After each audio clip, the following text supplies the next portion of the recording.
BBC4 Collections, archive programmes chosen by experts. For this collection, Mark Urban has selected BBC programmes about the British Armed Forces.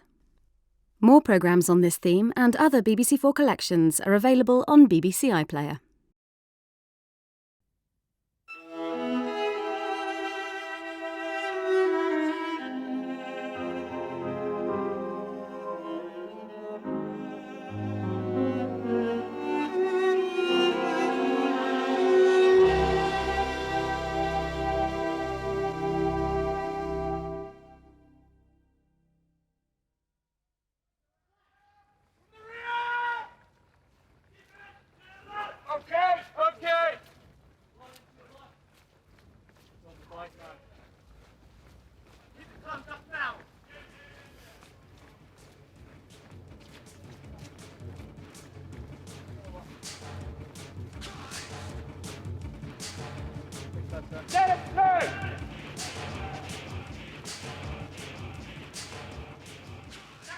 There's nothing in the British Army, in the pamphlet, or any way they want to think, is going to make the guy come round to actual combat and the wounded. There's no way you can do it.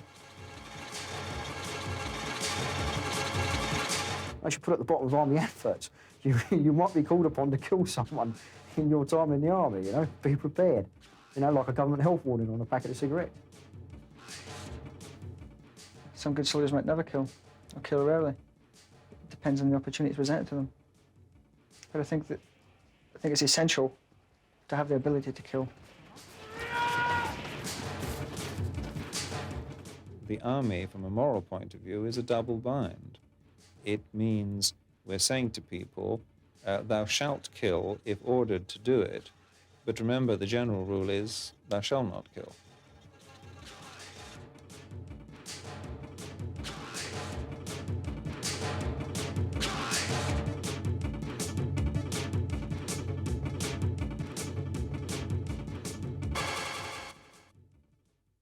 If I want to get you to murder people, I have to fight all the training you've been given throughout your life.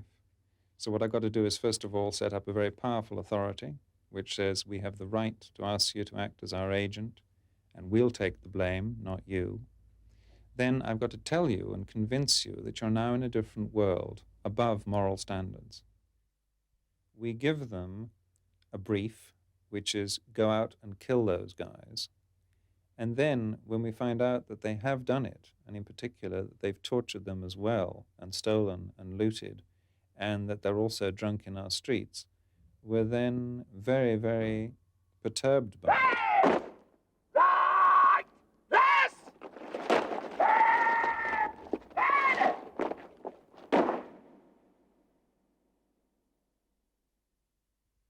I walked into the barracks with my grip, and there was a 6-foot scouser waiting for me at the top of the landing at the parachute depot.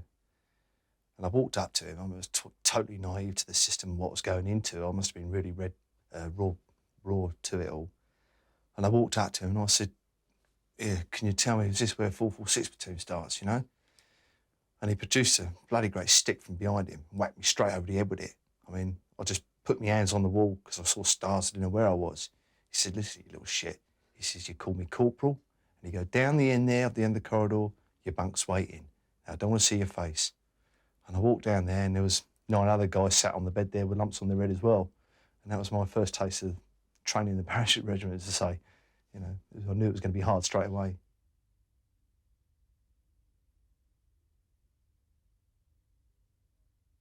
You can feel yourself drifting into the program they wish. I mean, before I joined the army, I was working with geriatrics. I suppose it takes a lot of, you know, emotional and mental power to work with elderly people like that. And then when you go to the opposite of the side of the wall, you've got to be aggressive and uncaring and prepared to kill. It's totally the opposite to what you were. Get up!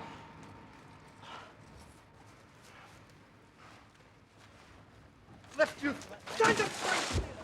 The training side is that they are programming you to become one of the elite. And after about 2 or 3 weeks, you realise they're saying, you've got to wear desert boots, you've got to wear a sweat top down town and jeans, things like that. You've got to be sort of like a civvy dress, which is the same as uniform. We are unique from everyone else. We will wear this. You will drink like this. You will behave like this. Everybody's got to be on the same wavelength. It's no good having a weak recruit, because he could be at that position in a battle where he is in a vital position to save everyone else. A lot of soldiers will act the lad. They are the lad. They're part of the team, the aggressive team of war and killing with the elite regiment.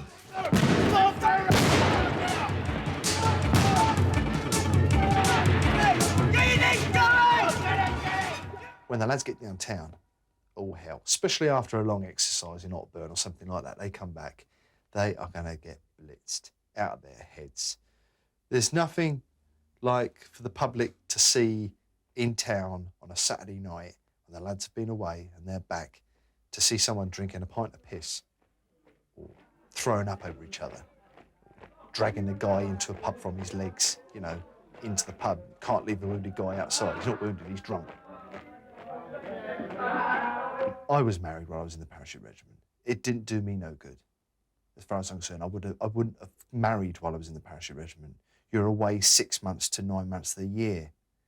Coming home, the wife will be sat there, she's done your tea. You sit down, you take your boots off. She moans because you're taking your boots off and put them down by the sofa. You think, what the hell's this? I don't need this shit. But she is used to living on her own, in her own environment. You come home, you're in an alien body. You don't fit in.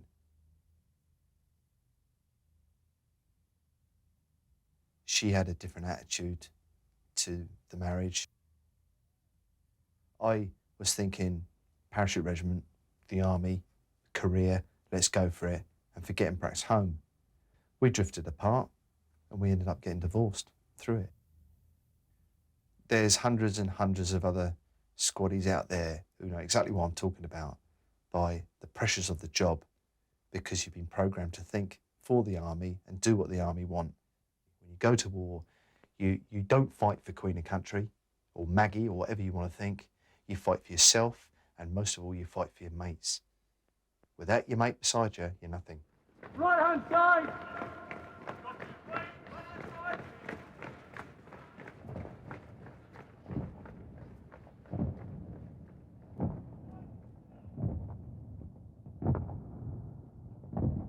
I was always brought up in the glories of this country, you know, and all the deeds that the military has always done, and I always envisaged that you were going to get yourself in a final bayonet charge somewhere around the world and do something dastardly, and everyone would love you when you come home and all this business.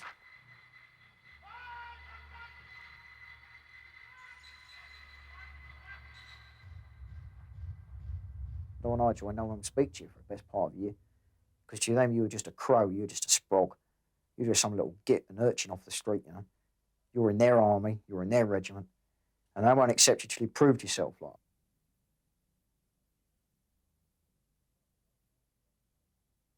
The majority of the blokes are from broken homes. They come from a really gopping area or a bad environment, and for them, like, it's their salvation. The army's a mother.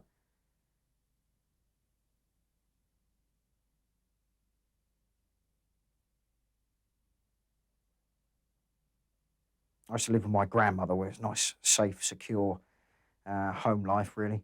And then she went away, and I then went back to live with my father and my stepmother, who I didn't get on too well with because I had a stepbrother and a stepsister. And it was then that I started to mess around. I used to go out on raids, and I used to knock off places. When I mean that, I mean it was like bicycle shops, and I used to steal cars and push bikes and things like that. And it just escalated over a period of about 18 months, 2 years. I got rather good at it, actually. In fact, when I was eventually arrested under suspicion of doing these activities, they were convinced it was me and a gang, but in fact, the whole time it was just me on my own. Because I'm very meticulous in what I did. I never left any clues, traces, but I always managed to get away with a lot of things. Because I'm always very good at, you know, hiding my tracks, going back for more, and always looking for an easy way in, easy way out, planning my routes, you know, and all this kind of business. And eventually, like all things you do, criminal, you get caught. And I got well and truly caught, and at that time, like, I had a lot of problems at home. I couldn't stay at home anymore, so I was put out of foster care. And fortunately enough, the people that looked after me were very good, and they saved me really from my further criminal activities. In the end, I just did it legally in the army. Right, now left, quick! March! Left, right, left, right, left, right, left. When we arrived at the depot, I always remember that it was a winter time. Very cold, very windy, and the square is facing the dual carriageway, a big junction in Aldershot itself, Browning Barracks. We were formed up on the square there, and we were told to drop our trousers. And there was a selection of underpants like you've never seen before in your life. Looking back at that particular time, you never paid it much attention because you were absolutely petrified what was going to happen to you. I actually thought at one moment they were going to go around and check to see who's been circumcised, who hasn't, because we're now going to circumcise people. We're just going to cut your bollocks off, or something like that, because you thought these people are maniacs. They're going to do something like that.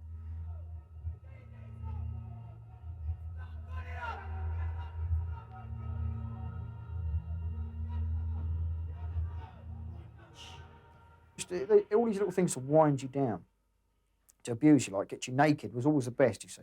You're always taught is the way to wear a man down and make him feel really conscious of himself is to get him naked. Naked and wet is the best thing. Take you around the assault course, start bollock naked, soaking wet with a gas mask on. Very sexual, I always find that to be. Thinking back on it now, always rubber somewhere involved in it in the army, you know. With a gas mask in over the assault course, like, you know. You ever try climbing a 6-foot wall, start bollock naked? It doesn't do your working parts any good.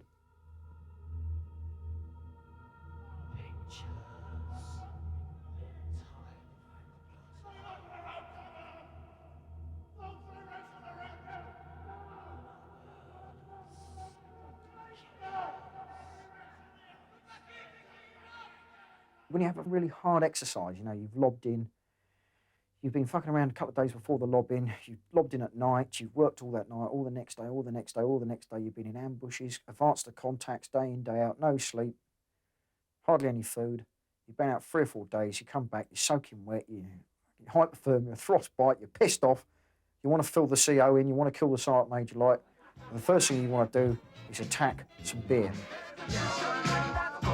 And in the morning, they don't know anything about it. Well, they don't want to know about it either. You do get that, you know. Old MacDonald had a farm, Zulu warriors and Dance of the Flaming Arseholes, and blokes do get carried away because there's no females around. You're just performing with yourselves like. And you try and live your life to the full because it's the old one, really. You think of it closely, like, you know, your next jump might be your last one.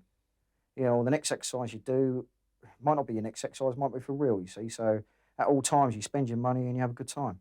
You try and live it to the full.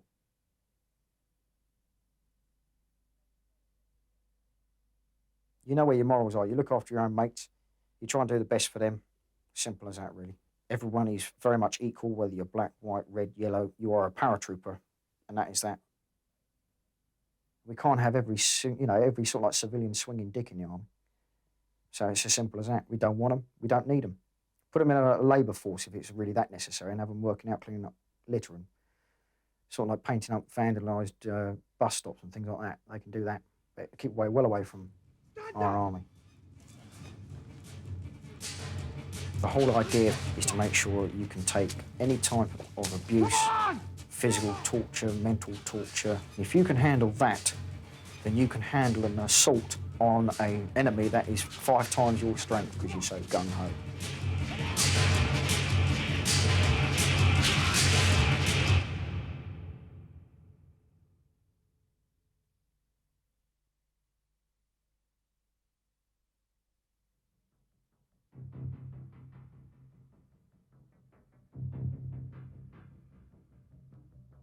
Today's war is worse than any other wars previous. I mean, we've gone around in a full circle now. Medieval wars were pretty hideous, and nowadays we're gone right back to that now.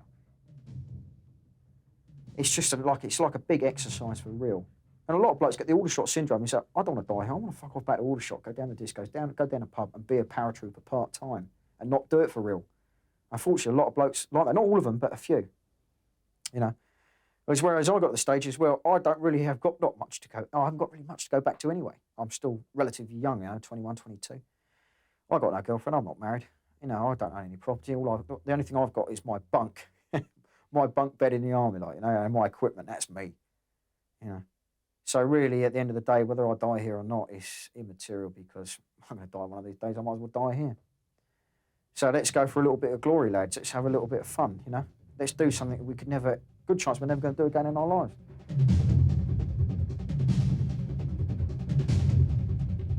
You need soldiers that are pack horses because we landed on one side of the island to get to the other side where the Argentinians didn't expect us.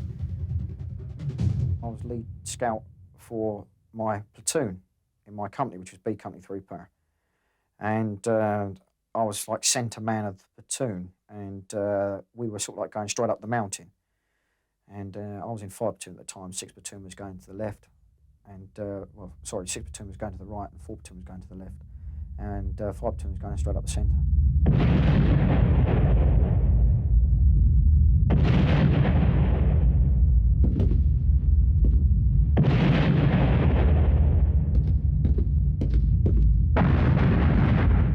It was pitch black. The mountain was like that, you know. It was a night assault. The enemy outnumbered us 2, 3 to 1 or whatever. We had no illumination. And basically it was just like hand to hand, sort of like bunker to bunker, fight all the way to the top, down the other side. Myself and quite a few other blokes, you know, just got to the stage where you're going for these crazy charges, you're going for, you know, I saw this in a film, let's try this out, you know. You throw a grenade and unfortunately it bounces off the bunker roof and rolls back down to where you are. Then you start, you know, messing around, like, you know, and you get instances like that. I mean, I did spend most of the night laughing and giggling and having a good time. We stopped and made a cup of tea at one stage. Things like this, you know, you take it in your stride. And I could not believe how easy and how adaptable, you know, I fitted into it. We attacked this bunker and we steamed in there, and we threw a few grenades in. There was a few screamings going on. A couple of the Argentinians hid underneath the pallets. They had wooden pallets inside the bunker, you see. And they hid underneath the pallets, hoping we wouldn't find them. Like, we got the old torches out and you could see them between the pallets, and they were just shot in the head. I was standing outside the bunker having a good laugh about this. And they attacked us from the flank, and they fired a few rounds, like, and one of the rounds entered my head through my helmet, and through my head and into the back of someone else. And that initially threw me through the air, right back down the side. We were on the side of a hill, you see, and it threw me down the mountain. And all the blokes that are surrounding me were friends of mine. They all come rushing down. You all right, Dom? All right? And I was going, don't take my helmet off. Fuck, so I think my head's going to fall apart. Because it felt like it. I felt like I had a big Ben inside my head. You know, blood was just gushing out all over your face, all running down my back. And the jacket was soaking wet, and it was running down my leg, and my putties were getting like a sponge. You know, I thought I'm bleeding to death here. Fucking hell, I'm bleeding to death here. No one do anything, you know. And the sad thing about it, like, it was my fault I got shot myself, like, 'cause I was having a good laugh at someone else being killed. But the sad thing about it was that when I was sitting there contemplating my lot, whether or not to take my helmet off, my head falling apart, my brain falling out and running off down the mountain, was that one of the medics came over. He'd heard I'd been wounded, and this bloke I used to go to school with, you see. He came over, rushed over to see if I was okay. He had a quick look at my head and said, right, you got, you know, a nasty scalp wound there, like, and your cranium's been split. Lucky you didn't have your chin strap done. I would have broken your neck and all this business. He said, oh, you're okay, Dom. He said, I was a little bit worried about you. He then ran off and a mortar round landed right on top and blew him to pieces. Now, I often think back, that's my only regret then, you see.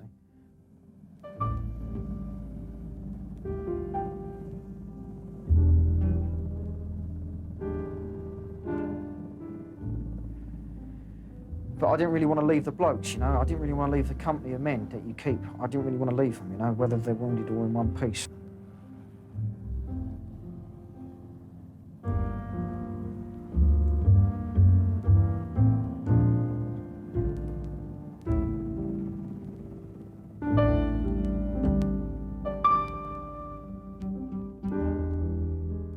I didn't want to leave the sergeant major, like, you know, anybody like that. The bloke you spend most of your time trying to get away from. You felt, you know, it's my father, like, these are my brothers, these are my kith and kin.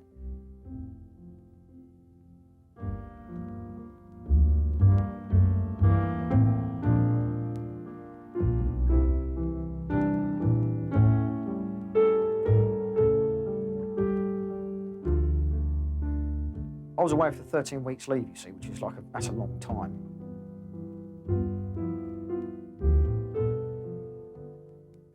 I had vitamin deficiency, like, and I had a few burns on my face and that, and basically a bit of home cooking and a bit of decent fresh air, and I was well away, like, and I was getting bored. I was like really anticipating coming back to a sort of like complete unit. You know, you've got the nucleus still there of the blokes who went to the Falklands. Coming through in front! Coming through in front! The new CO came in because he hadn't been to the Falklands. He spent most of his time slagging you off. And other NCOs started to turn up just because you lot have been in the Falklands. You would do it this way, not that way, you know, and all this business. I mean, I'm not into marching around squares and dressing up nicely, which all of a sudden came into being after the Falklands campaign. I felt that as though the army, not the parachute regiment, had really fucked us up.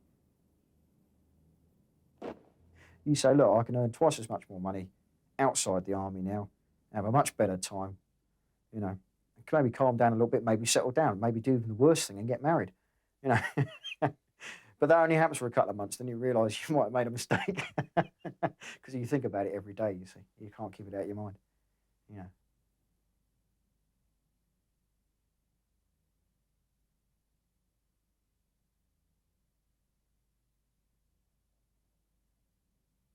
You know, it's like, I suppose, England like would have been a few years ago, you know, and everyone could leave their doors open. It's the same kind of feeling, you know. It's nice. You feel safe and secure, and you do miss it.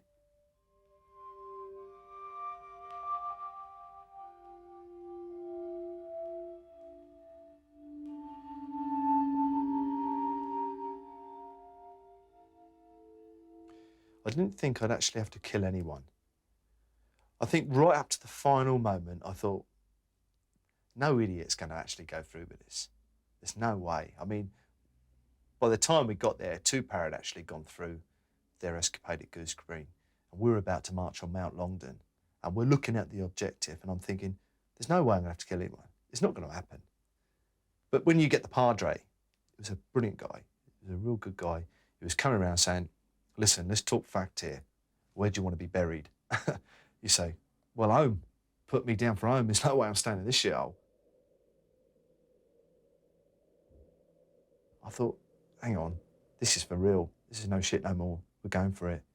And my arsehole tightened up, my gut turned over, and the extent of nerves that went through me were far beyond my first parachute jump with the training. We're talking the ultimate adrenaline that is going through you. You're like on a high. You're on a different wavelength. Killing was there in my face, and I knew I had to accept it. I've been programmed for it for the last 6 years at that particular time. So what I've been trained for, all the aggression, everything I'd done between the battalion, between there and them, was going to have to take place. They put us in a position where we had to win.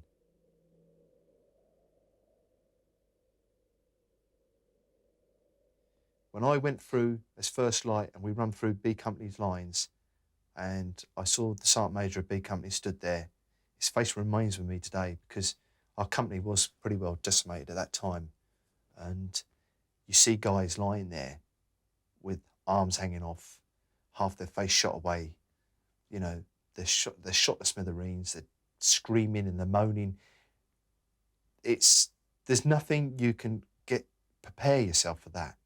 That is the part, I think, that changed me as a person. As I run through that position there to reinforce B Company after the A Company had actually finished their assault on the left, and we got through there, and seeing the mess of what people can do to each other, it just blew my brains to a degree. I mean, a lot of us will say, well, it didn't affect me, no bullshit, you know. But I think if we all look down deep down and see what happens to your own. I wasn't worried about the Argentines, not at all. I was worried about my own mates, my own guys. That's what I've been through all my training. Stick together, muckers, you know, and all that. When you see your own guys blown away, killed, wounded, no way, that's shit, no way.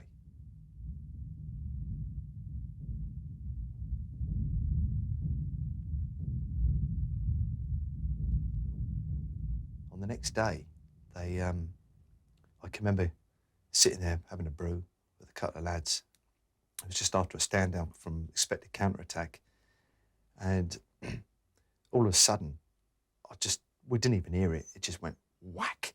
It was a fucking great bang, and I was on the ground. I mean, I must have got down at the right time because shit just went everywhere, and I stood up, and I knew 3 of the lads were down just below us from my position, and I run down there, and they were just sat there in a daze looking straight ahead, and they were all looking at me like I was a village idiot, because I was screaming at them saying, for fuck's sake, why don't you tell me you're okay? Because the shell had landed to them a lot closer than me, and they just looked at me and grinned, and I could see they were in shell shock, whatever. But I just had to laugh with the humour of it, because we're all okay. I got back to the position, I just sat there, and I was turned to my mate Steve Wake.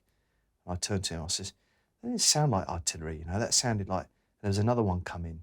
And this one just crashed even louder. And we got up and all I could hear was screaming.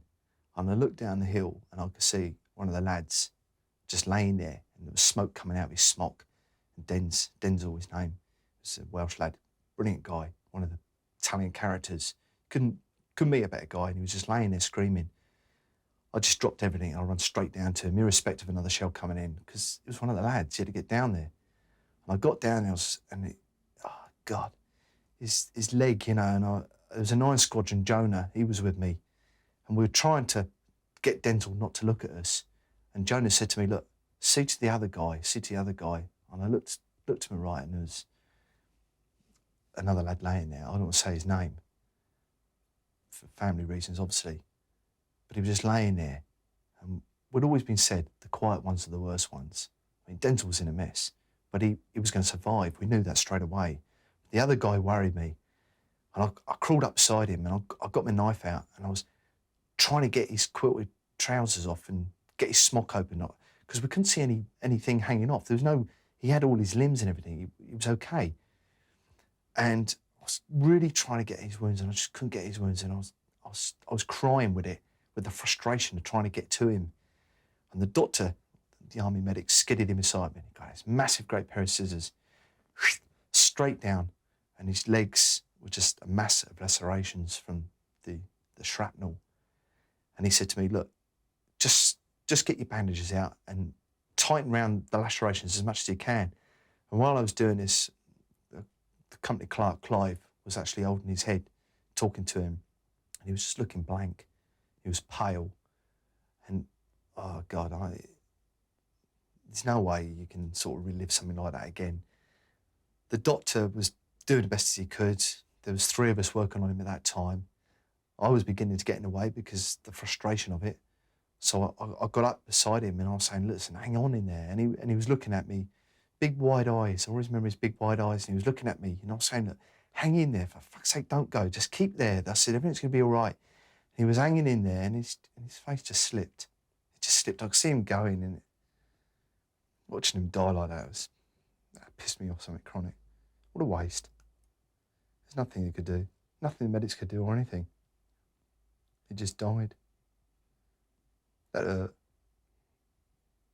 Denzel's all right. Great. We see him on Airborne Forces weekend. You think that's what it's all about. He's still there, still smiling. He's a success. But you think, could I have done this? Could I have done this? You think over and over again. You sort of go through. Did I make a mistake? I didn't make any mistakes. He was going to die. He just happened to be at the wrong spot at the wrong time. There's nothing you can do about it. But watching someone slip away from you, I mean, just his last glimpse looking at me was sort of half a smile. What was he thinking? Did he know he was going? You don't know. Shitty experience. Shitty, real shitty. Nothing that army can prepare you for that. No amount of training will prepare you to watch guys die in front of you, no matter how frustrating it is. I cried for a long time over that inside. Lots of nightmares and all. And the wife didn't understand when I got home. She thought it was a pain in the arse waking up with sweat and, sitting on the edge of bed at 2 o'clock in the morning. So what's the matter with you again? Still reliving it. Still reliving it today. I now know what my granddad went through. And all the lads that fought in the Second World War and every other war.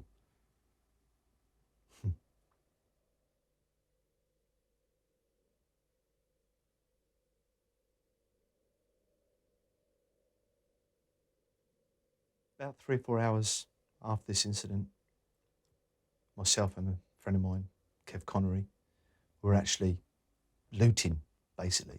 I mean, it was just the spoils of war. This is what it comes down to. Spoils of war. The things are there. You nick what you can, and that's what it was about, I mean, a lot of us had Argentine weapons because we felt short-range automatic weapon was a lot better than the SLR. Thank God they had the same caliber because we were running out of ammunition as well. And we come across an Argentine that had been missed by our search parties, and he was laying there and he was pretty badly shot up. And he was laying there and he was in shit state. I mean, he was in shit state. 3 or 4 bullet holes all over him. And Beside him was an Argentine who was okay. They'd been hiding for some time. And they just looked at us when we come across them. And the thick guy just stood up and he was saying, look, with his hands up. And I thought, bastards, blow them away. Blow them away, no one's going to know, you know. And my mate was saying, well, what should we do? Should we kill him or should we just carry on looting? And I looked at this guy laying there and I thought, blow him away. And I actually raised my rifle and I pointed straight at his head. And the Argentine just looked at me and he just dropped his head. He fully expected to go. And I thought, no, there's no need for it anymore. You know, obviously if we've got to advance into Stanley and do more killing, we'll do it. But this particular time, something came over me. It wasn't worth killing him or his mate. It just wasn't worth it. And Kev says, well, all right, we'll see to him, like. And I put my rifle down and I started to act accordingly to what is required. I often think, should I have killed him for my own satisfaction, release the tension that's still in with you, Vince? Because you know, I mean, I've still got tension now. I think I should have blown him away and felt satisfied about it. And then I think, well, it's not. I mean, I know we're all humans and ants are the only two species on this planet that are programmed to kill each other. But I don't know. I didn't kill him.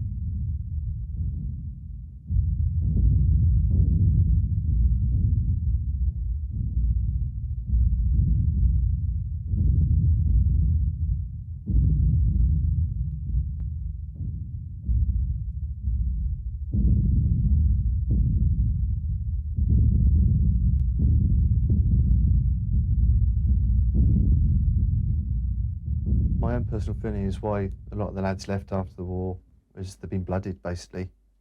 They'd experienced it. They'd had a taste of it. They'd been trained to do exactly what we went down there to do. What was the point of carrying on?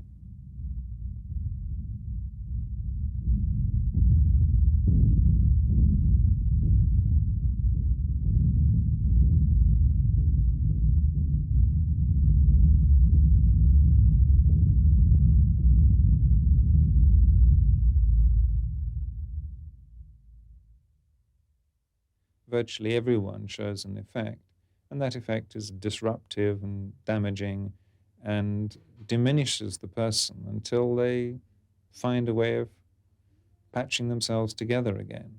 So when the stress is really high and high probability of death, and you've seen lots of bodies, most people are affected, whatever their personalities, whatever their backgrounds, whatever their training.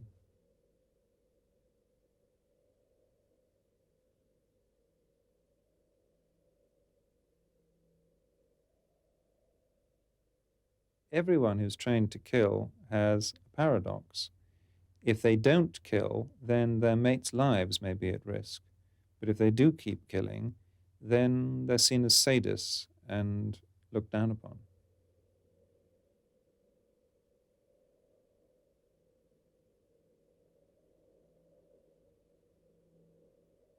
One of the real moral dilemmas is that army training can take in people who are naturally conscienceless and then give them the skills with which they can kill, and then leave them in a state where all they can do is to continue the craft they've been taught and one which their personality leads them towards. So that's one of the costs of having an army which breaks the moral standards on our behalf.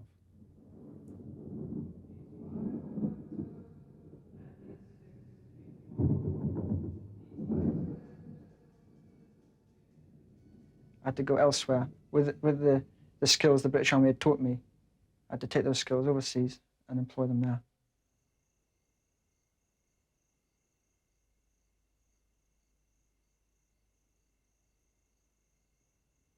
When I joined the army at 15, I had no personality and I had no character. I was a pretty blank page. Therefore, the character that I developed was a character that the instructors and the sergeants above me wanted me to have. They'd been in the army all their life. And I was a blank page, they were writing all over it. I became what they wanted.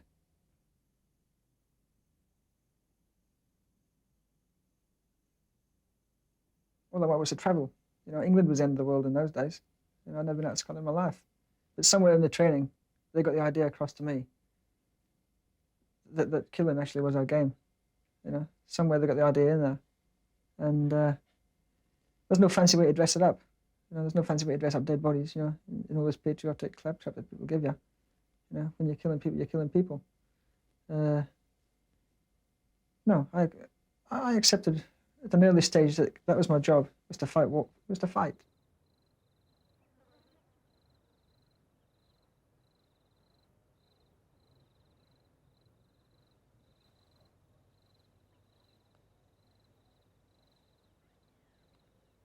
The normal bush trip in Rhodesia, the normal role of things would be 6 weeks in the bush fighting and 10 days out.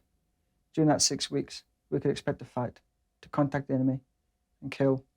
At least in the early stages, when I got there, 78, we'd kill maybe once every couple of days. By the time I'd finished, we were doing it 2 or 3 times a day, every day, for the 6-week period. And then we'd come back for 10 days off.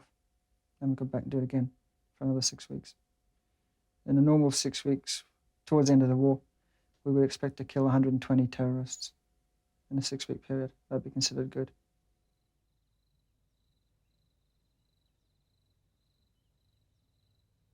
When you contract to the various governments, okay, you got some idea in your head why you're doing it, then you leave it at that. You don't think about it anymore. It's done. Then when you're fighting, you're doing it for yourself. You're doing it for you. You're not doing it for the government or the country anymore, because that's all signed and sealed. What you're doing is you're doing it for yourself, to get the adrenaline going, to get the rush, and again to prove things to yourself, and to do better than you did last time, or to kill more than you did last time.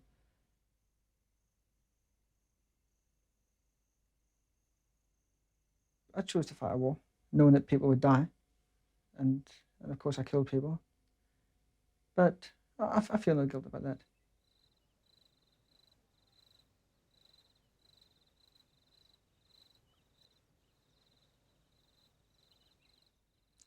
In the past, I've worked with white troops, I've worked with black troops, trained both black and white. Most political ideologies, if necessary, I could convince myself about different things. You know.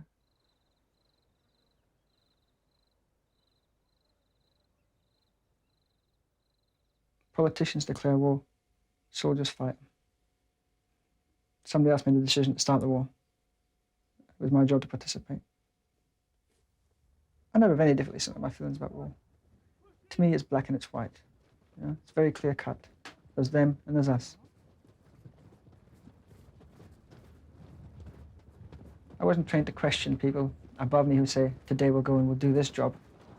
You know, I mean, it's not a committee. We don't sit down and decide, is it a good idea or is it a bad idea? You're told to do the job. Somebody tells me, I then get back to my guys and I tell them, okay, here's what we're going to do today. And I don't expect any questions off them. Yeah, they're going to do what they're told. We're soldiers.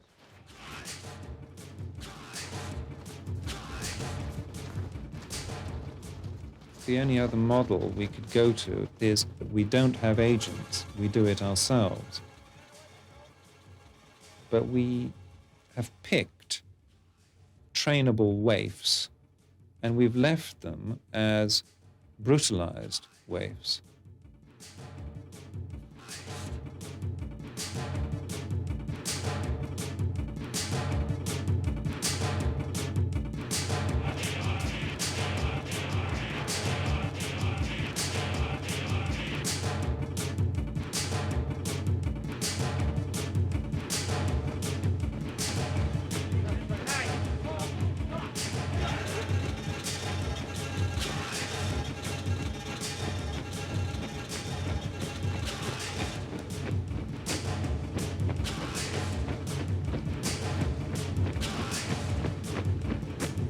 Coming through in front!